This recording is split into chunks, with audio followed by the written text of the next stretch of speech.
Rasulillah Sayyidina Muhammadin Ibni Abdillah wa ala alihi wa sahbihi wa man tabi'ahu wa walah wala hawla wala quwwata illa billah amma ba'du.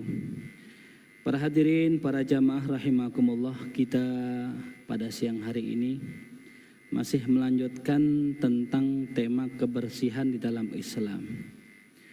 Kalau pada pertemuan lalu kita membahas seputar masalah siwak, ya, perkara yang sepele namun sangat besar pahalanya. Bahkan di akhir hayat Rasulullah pun sempat-sempatnya menggunakan siwak, ya. Nah, ini tidak lain tidak bukan dikarenakan siwak begitu besar fadilahnya. Nah, kemarin sudah kita bahas tentang masalah penggunaan siwak, ya, bagaimana cara memegangnya, bagaimana cara memakainya, area mana yang kita gosok dan kita basuh. Itu sudah kita bahas kemarin. Nah, kita masuk kepada bagian yang selanjutnya, yaitu al-iddihan, ya. Disunnahkan, ya, meminyaki badan, ya. Jadi kalau di kita iklimnya iklim tropis. Jadi insya Allah, ya, badan kita pun aman, ya, karena ada kelembaban di sini. Nah, kalau di daerah Arab di sana, mungkin yang pernah umroh, pernah haji, itu tahu bahwasanya di Arab itu kelembabannya rendah. Jadi insya Allah kita punya badan ini jarang keringetan, walaupun panas, ya. Itu orang bisa pakai kaos dalam 3 hari nggak bau, hadirin. Makanya wajar Rasul dan para sahabatnya itu mandinya seminggu sekali. Satu, yang pertama, air di sana jarang. Yang kedua, baju di sana udah bau, ya. Makanya kita kan ngelihat orang Arab itu kayak yang saya pakai sekarang, ya. Pakai jubah, pakai gamis, pakai sarung. Saya mau tanya, gerah nggak? Kalau kita di sini pakai begini, ya, paginya kita pakai, siang sudah bau, hadirin. Ya, makanya kalau pakai begini pas ngajar doang, ittiba sunnatur Rasul sallallahu alaihi wasallam, ngikutin sunnah Nabi. Tapi selepas ngajar udah kita buka semua, ya, kaos oblong dan atau enggak pakai baju koko. Tapi kalau di Arab enggak, hadirin. Itu di Arab pakai jubah, pakai gamis, pakai imamah, itu enggak gerah, hadirin. Ya, dan gerahnya pun tidak bau. Nah, itu, ya. Jadi kenapa Rasul mandi hanya seminggu sekali? Ya karena itu. Jangan coba-coba kita praktekin di sini mandi seminggu sekali. Wassalam, udah bini kita jauh semua. Ya. Jangan mandi seminggu sekali. Kita nggak mandi sehari aja, udah bau. Tuh. Nah, ini sunnah iddihan, ya, yaitu memakaikan minyak di badan agar badan tetap lembab. Tuh, ya. Dan ini juga sekaligus sunnah memakai minyak wangi, hadirin, ya. Di antara sunnah Rasulullah adalah Rasul memakai minyak wangi. Ini yang aneh, Rasul kan keringatnya wangi, ya. Aroma tubuhnya wangi, keringatnya wangi, tapi masih tetap pakai minyak wangi, ya. Apa sebab, hadirin, Rasul tetap pakai minyak wangi? Nyontoin buat kita. Rasul aja yang wangi masih pakai minyak wangi, apalagi kita. Tuh. Lalu kata sahabat radhiyallahu anhu, Rasul tuh kalau pakai minyak wangi itu biasanya Rasul pakaikan ke kepala, hadirin, ya. Dan juga jenggot, ya. Jadi termasuk sunnah jenggot kita dipakein apa? Minyak wangi, ya. Kepala dan jenggot. Nah, kalau badan nggak usah ditanya, Rasulullah sudah wangi. Bahkan baginda Rasul SAW saking perhatiannya dengan masalah kebersihan, sebelum pulang ke rumah, sebelum masuk rumah, Rasul pasti pakai siwak, hadirin. Sebelum masuk pintu pakai siwak. Agar apa? Agar ketika berjumpa dengan istri, Rasul sudah bersih-bersih untuk menghadapi istrinya. Tuh, ya. Jadi kalau kita sebelum pulang ke rumah, mungkin, ya, badan kita bau di perjalanan, mampir dulu ke rest area. Kita mandi, kita bersih-bersih, kita pakai minyak wangi, pulang sampai ke rumah udah wangi. Itu termasuk sunnah Rasulullah, ya. Sekaligus kalau perginya keluar kota, mungkin kita mampir ke tol Cipali, ya. jangan lupa sholat jamak qashar. Tuh, ya. Karena kalau jamak qashar, kalau kita sholat jamak takhir itu nggak sah kalau kita sudah di rumah, hadirin. Kita dari mana? Dari Cirebon, lewat tol Cipali, ya. Pas rest area tol Cipali, sholat di situ, di jamak boleh, hadirin. Maghrib sama Isya. Sampai rumah Isya, udah nggak sholat Isya lagi, hadirin. Kalau mau sholat boleh silahkan, tapi kalau nggak sholat pun nggak apa-apa. Jangan udah sampai rumah, udah sampai di kamar, baru sholat jamak, itu tidak sah, hadirin. Itu ya. Nah, jadi para hadirin rahimakumullah, Rasul sangat perhatian dengan yang namanya wangi. Bahkan Rasul SAW dikisahkan, wa kana Rasulullah SAW kathirul araq. Rasul itu SAW itu banyak mengeluarkan keringat. Ya. Jadi kalau yang suka keringatan ini mirip sama Rasulullah. Kan ada orang yang keringetan ya, tangannya keringetan, badannya gampang keringetan, itu Rasulullah. Saking banyak keringatnya, suatu hari Rasulullah mampir ke rumahnya Anas bin Malik. Di rumah Anas bin Malik, Rasul izin untuk rebahan.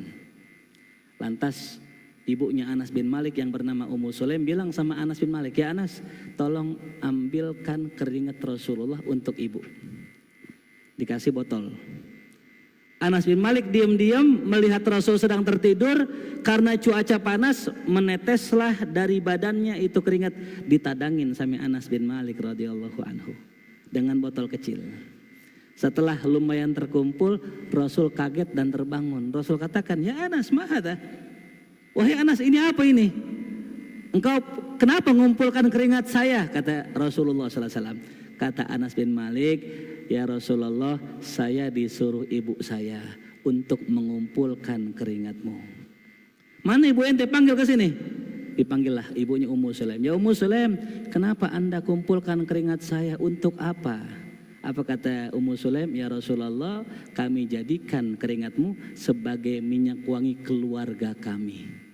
Jadi keluarganya Anas bin Malik, minyak wanginya apa? Keringatnya Rasulullah. Tuh. Cuman Rasulullah, bukan ustadz, bukan kiai ya. Tuh, ya, ntar coba-coba ustadz antum ditadangin begini, ya. Keringatnya keringat sama dengan keringat kita, hadirin. Ini kekhususan mukjizat Rasulullah. Tuh, sallallahu alaihi wasallam. Bahkan Rasulullah, para hadirin, saking wanginya, siapapun yang pernah memegang tangan Rasulullah, maka baunya membekas. Bisa sehari, bisa sampai 2 hari. Bahkan Sayyidina Utsman bin Affan ketika beliau bersalaman dengan Rasulullah, pertama kali salaman beliau katakan, demi Allah, sejak saya salaman dengan Rasul, saya nggak pernah megang tangan saya, megang kemaluan saya. Tangan saya tidak saya pernah gunakan untuk megang apa? Kemaluan. Karena tangan ini pernah bersentuhan langsung dengan tangannya Rasul sallallahu alaihi wasallam. Dan itu membekas, hadirin. Coba kita salaman sama kiai yang mana, mungkin kita cium wangi, cuman nggak nempel baunya. Bahkan dulu di zaman Nabi, banyak sahabat itu membedakan pala anak yatim dengan pala anak yang bukan yatim dari baunya. Oh, ini anak yatim nih, kenapa? Dicium palanya, bau tangan Rasulullah. Ya. Kalau yang bukan yatim, ya nggak bau tangan Rasulullah. Tuh, subhanallah. Manakala Rasul lewat di satu jalan, para sahabat tahu Rasul barusan lewat sini. Padahal lewatnya sudah berjam-jam, hadirin. Dari mana taunya? Dari baunya Rasulullah. Ya. Orang mana coba yang udah lewat lama tapi baunya masih kecium? Mungkin para hadirin pernah mencium bau perempuan. Kalau kita naik motor ya, nggak sengaja ada perempuan lewat, itu baunya kecium tuh kadang-kadang. Itu pun kecium gak lama, hadirin, cuman sekedar lewat, kesananya hilang. Tapi tidak pada baginda Rasul sallallahu alaihi wasallam. Bahkan ada salah seorang sahabat namanya Utbah. Namanya siapa? Ini Utbah punya istri 4, hadirin. Ya. Saya yakin di sini kayaknya ada nih yang 4 ini ya. Cuman diam-diam aja nggak mau ngomong ya. Istrinya berapa? 4. Ini istrinya 4, empat-empatnya tiap hari pakai minyak wangi, berupaya tampil wangi depan suaminya.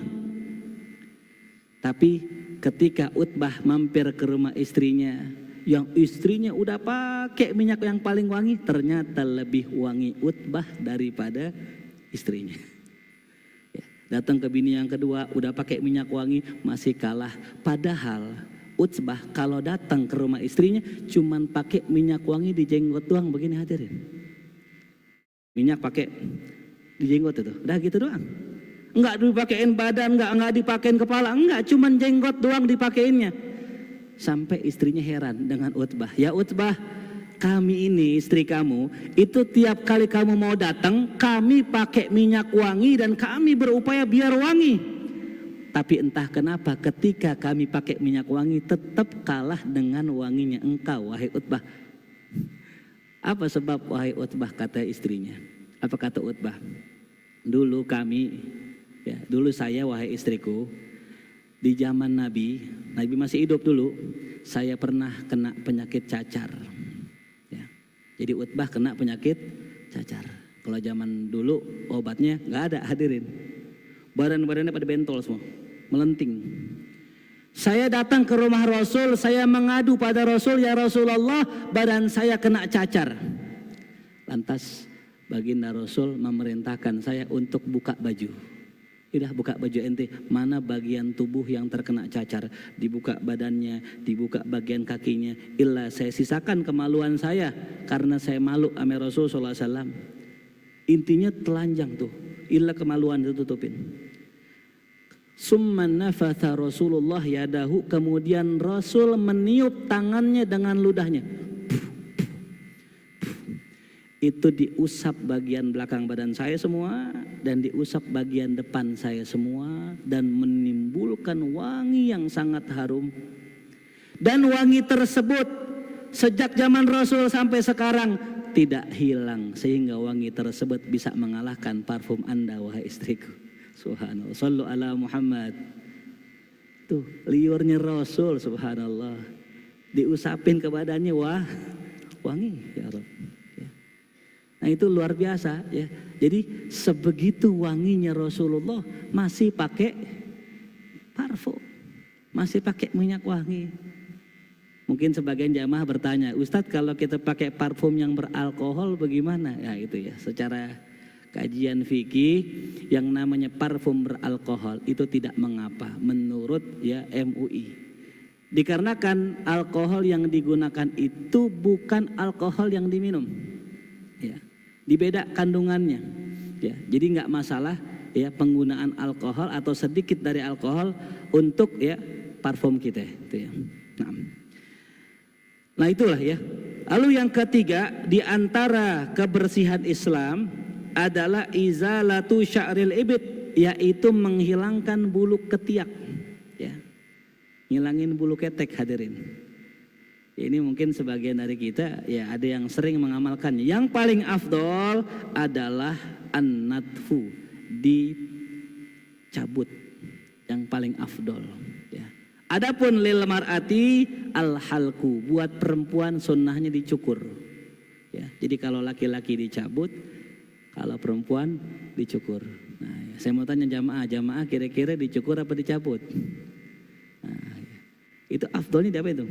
Cabut ya. Tuh. Mungkin kalau mau cepet kali mau ringkas gitu pakai solatif yang gede itu ya, tempel sini tarik berat gitu. Rontok ke akar-akarnya tuh ya.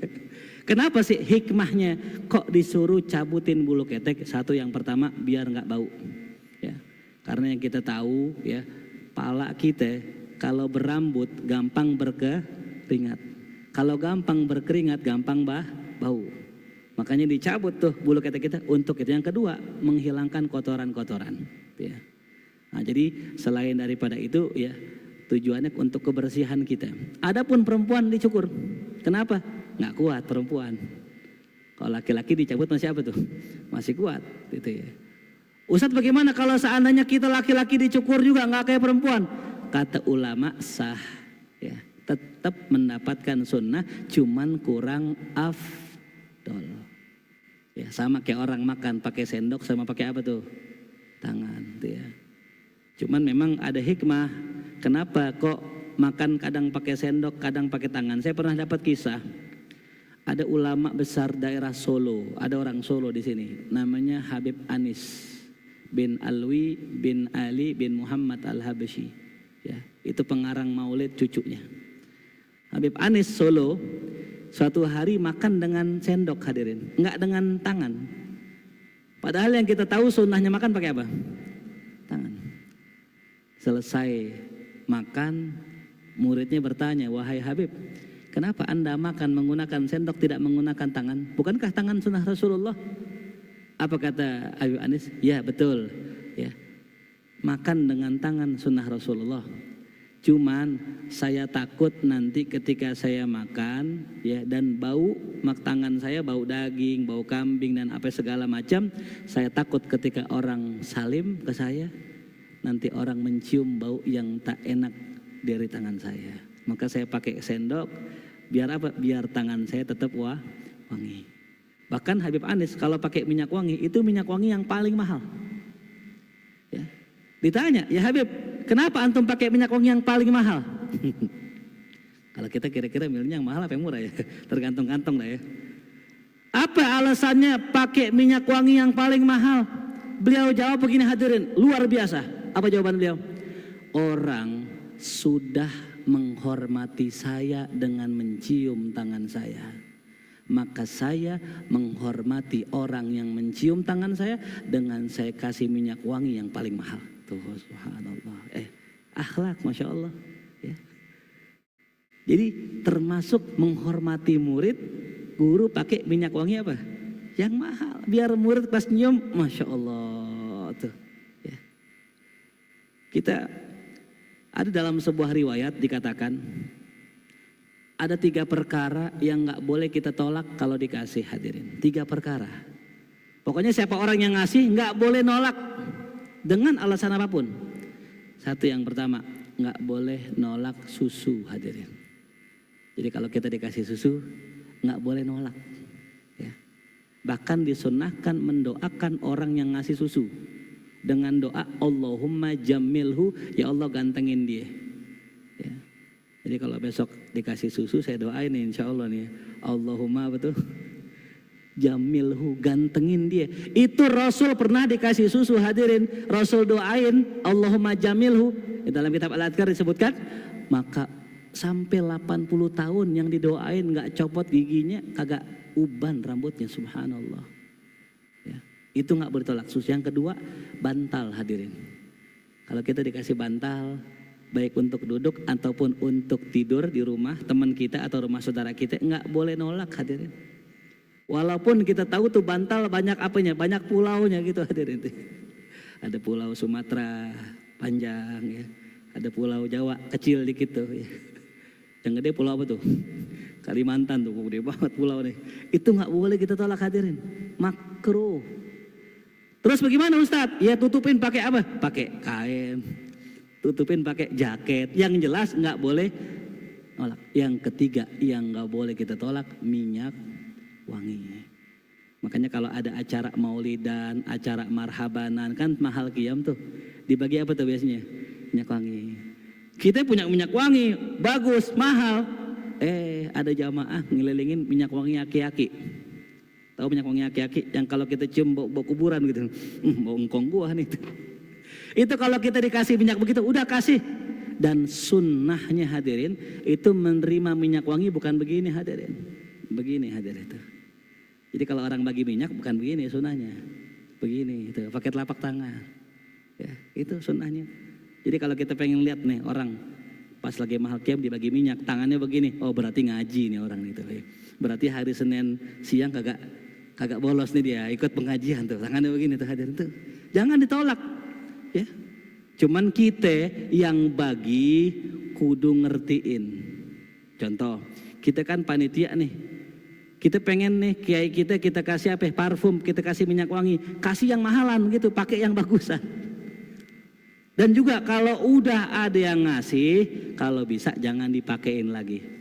Ya, satu nih udah bagi, set.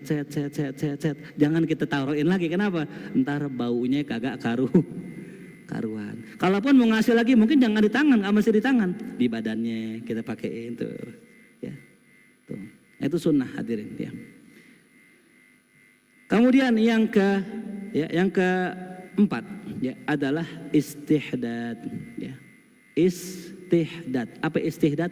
Menghilangkan, mencukur bulu kemaluan. Ini pun termasuk daripada kebersihan ya.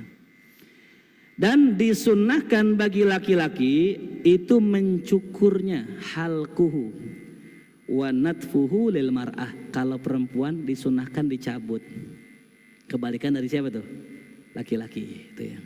Cuman kembali lagi, kalaupun nggak sanggup mencabut, boleh di apa? Dicukur. Ya. Dan ini batasan sunnahnya ya adalah 40 hari.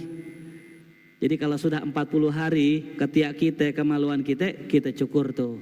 Jangan sampai udah setahun ya, itu nggak dicukur-cukur. Wallahu a'lam tuh.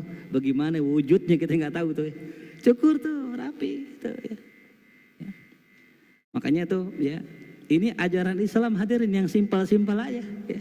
Kita nggak bicara masalah khilafiyah nggak. Ya.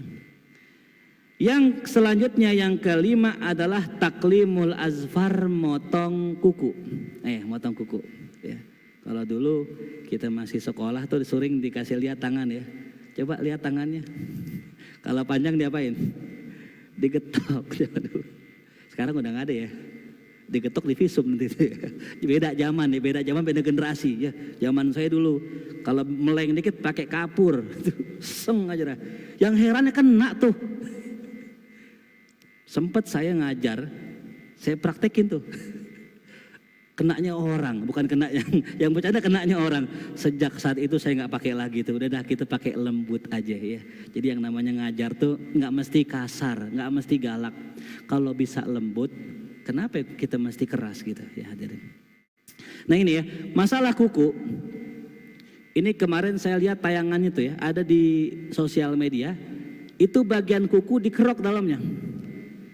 Dikasih lihat dia apa tuh? Di mikroskop, di zoom. Itu isinya apa tuh? Hewan-hewan bergerak, cacing ya Allah. Ya. Makanya jangan sampai kerjaan kita gigitin apa tuh? Gigitin kuku hadirin. Ya. Ada kan orang gitu duduk gigitin kuku, ya Allah. Kotor itu hadirin. Ya.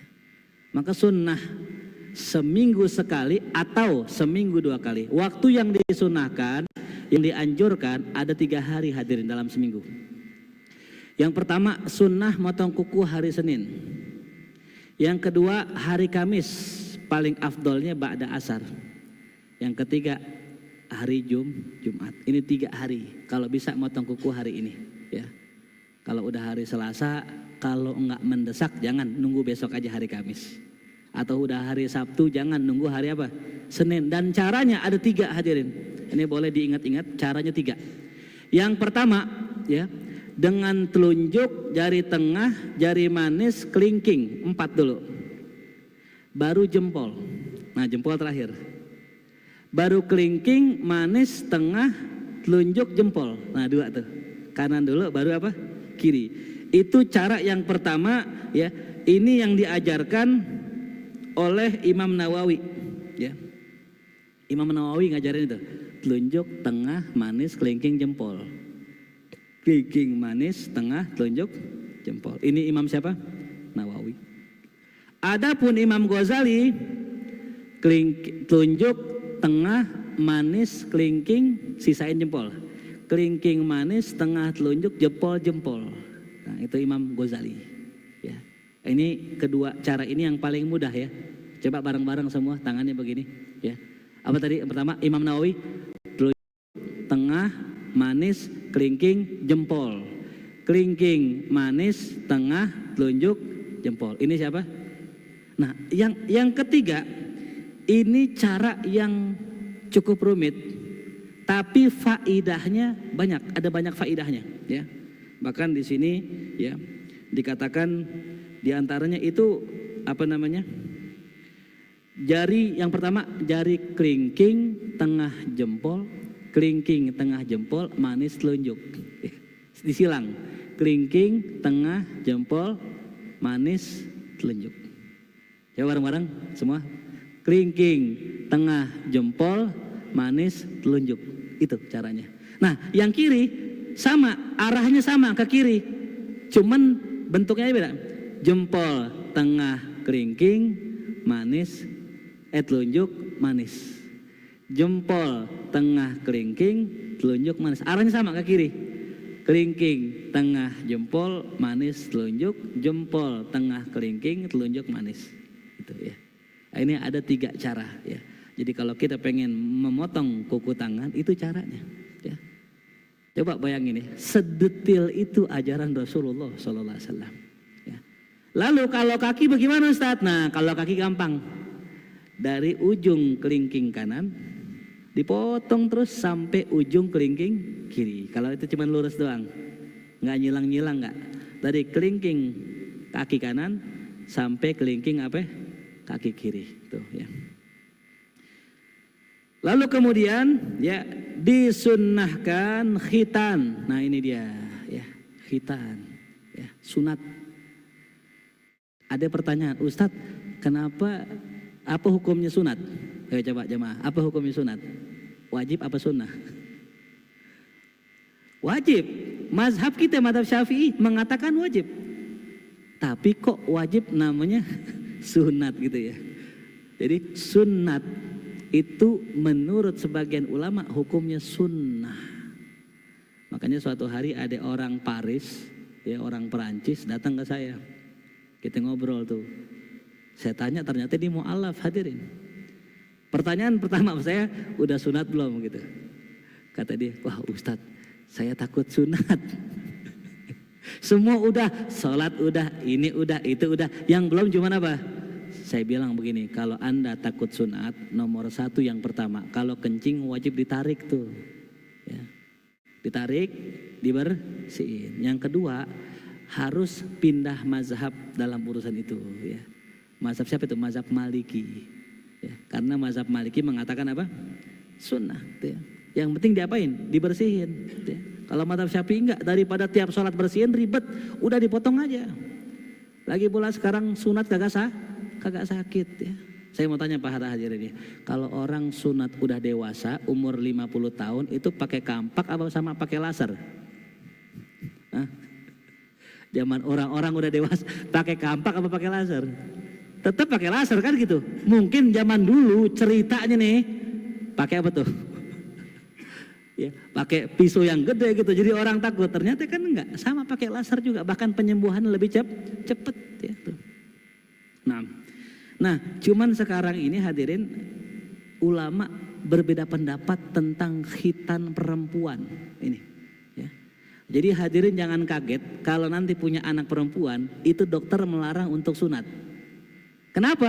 Karena ya ada kajian terbaru di Mesir itu sunat bagi perempuan tidak dianjurkan. Ya. Di Mesir nih. Cuman kalau saya pribadi tetap sunat. Ya, kenapa? Orang dulu pada sunat. Apa sih manfaatnya sunat bagi perempuan? Dikatakan kalau perempuan tidak sunat maka syahwatnya lebih cepat bergejolak. Dan syahwat perempuan itu sangat-sangat berbahaya buat laki-laki. Laki-laki syahwat berada satu ruangan dengan perempuan. Perempuannya jaga diri. Laki-laki takut. Tapi kalau seandainya laki-laki kuat imannya, perempuan syahwatnya tinggi, yang laki bisa kalah. Ya. Artinya banyak kasus seperti itu. Ya. Nah ini makanya perempuan itu kalau bisa di apa itu? Disunat. Dan jangan kaget kalau ada yang melarang untuk sunat gitu ya. Karena memang itu hukum sekarang menjadi khilaf di kalangan alim ulama. Lalu kemudian di antara yang sunnah juga nih, qasus syarib, nyukur kumis. Ya. Menurut madhab Syafi'i nyukur kumis itu kalau bisa jangan habis banget. Ada 2 pendapat. Ada yang mengatakan boleh sampai habis. Ada yang mengatakan potong pakai gunting, sisakan tipis. Ya. Makanya kalau kita ngelihat Habib Umar itu, beliau kumisnya nggak pernah habis, tapi dipotong tipis. Ya. Tapi kalau Habib Ali Jufri habis, bisa habis itu ya. Nah sejauh mana disunahkan nyukur kumis? Kumis kalau sudah menutupi area bibir, ya, namanya humratus syafar namanya, bagian merah bibir itu udah sunnah. Ya, kenapa? Entah kalau kita minum susu nempel di semari itu, nah gitu tuh, itu udah tanda tuh, kudu dicukur itu. Ya, kan kalau orang minum susu kan nempel gak di sini? Ya, makan nasi padang tuh nempel, sini kangkung nempel sini tuh. Ya, cukur tuh, apalagi masih muda. Nah pesan saya buat anak muda, ingat anak muda jangan ditua-tuain. Ya, fitrahnya anak muda ya muda. Ya. Orang tua jangan diapain? Jangan dimudah-mudahin. Iya, udah tua ya tua. Makanya yang udah rambutnya udah mulai putih, nah itu. Ya, jangan disemir dengan warna hitam. Merah boleh sunnah, tapi hitam jangan. Ya, karena kata dalam sebuah riwayat Allah itu segan dengan orang yang beruban. Ya, Allah segan dengan orang apa? Yang beruban. Bahkan dikatakan dalam kitab At-Tibyan min ijlalillah, termasuk memuliakan Allah ngormatin orang yang udah beuban. Ya. Makanya kalau kita yang masih muda-muda, yang jenggotnya masih hitam, rambutnya masih hitam, ketemu sama yang beuban, nah itu ya, tunduk dikit lah gitu ya. Respect, hormat, salim. Apalagi udah bawa tongkat tuh, nah itu cium tangan dah tuh. Ya. Nah ini hadirin. Jadi disunahkan tuh, cukur apa tadi? Begitupun nih. Ini apa namanya nih? Yang di bawah bibir namanya apa? Kalau bahasa Indonesia nggak ada kan? Jenggot ini namanya bahasa Arabnya anfaqoh. Ini pun disunahkan untuk dicukur. Jadi kalau kita mau nyukur kumis pun apa namanya bulu yang di bawah bibir ini pun disunahkan. Nah, adapun jenggot ulama terbagi dua pendapat. Kata ulama mazhab Hambali, mazhab Maliki, mazhab Hanafi, jenggot dicukur habis hukumnya haram. Makanya maaf ya, orang-orang Salafi yang ngikutin mazhab Hambali itu jenggotnya panjang-panjang. Ya, suka merah jenggot. Kenapa? Karena menurut mazhab mereka nyukur habis ya haram hukumnya. Ada ulama Salafi sampai segini. Itu tidak sunnah hadirin. Yang sunnah seperti Rasulullah segenggam lebih dicukur. Ya, jadi kalau kita punya jenggot segenggam lebih itu yang dicukur. Udah segenggam aja. Ya, tuh. Nah, adapun menurut mazhab Syafi'i mencukur jenggot makruh. Ya. Ustadz bagaimana kalau saya kerja di kantor disuruh cukur? Nah, kan kalau mazhab Syafi'i apa tadi? Makruh. Makruh kalau ada hajat. Ingat, makruh kalau ada hajat jadi boleh hadirin. Makruh kalau ada hajat. Contoh, nyari nafkah, hajat bukan? Hajat. Tapi di kantor kudu nyukur jenggot. Jadi boleh nggak? Jadi boleh. Ya. Itu mazhab Syafi'i ringannya di situ. Ya. Ringannya mazhab Syafi'i dalam masalah jenggot. Ya.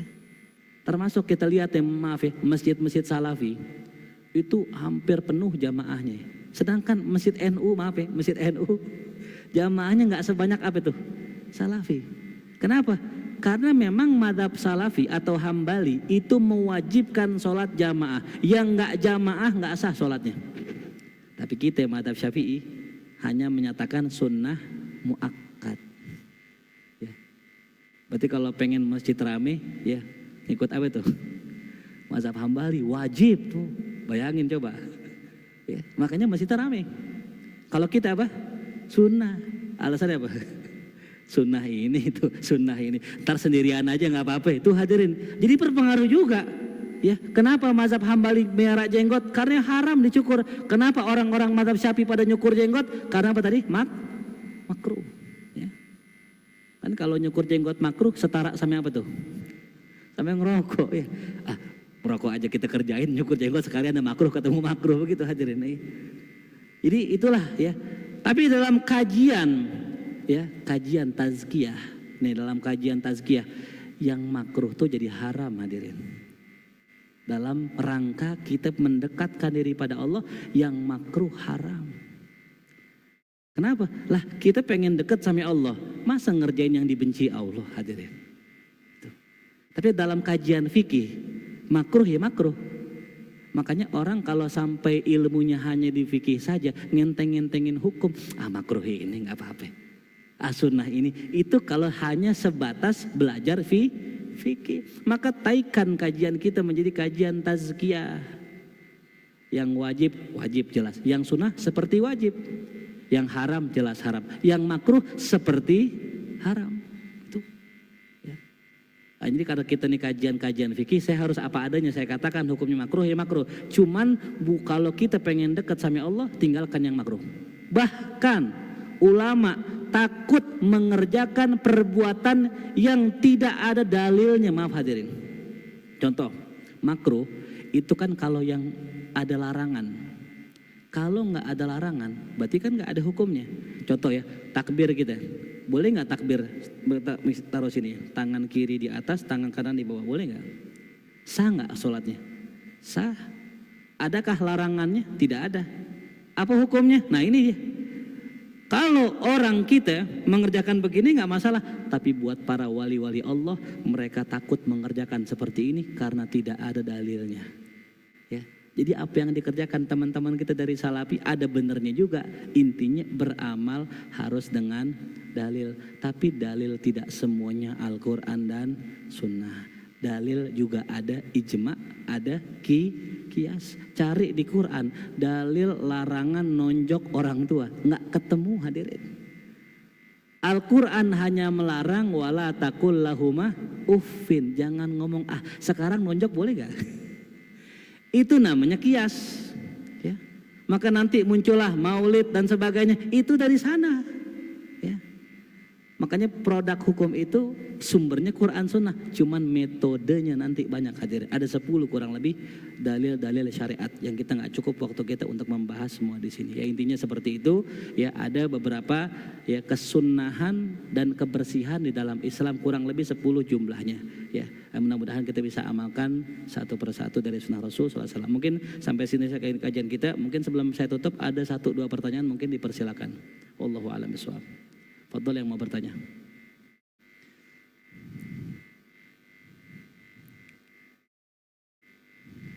Baik, jika tidak ada yang bertanya, ya kita tutup dengan baca surat Al-Fatihah. Mudah-mudahan apa yang kita kaji bermanfaat. Allah berikan kita taufik hidayah, mati husnul khatimah ala hadhihi niyah Al-Fatihah.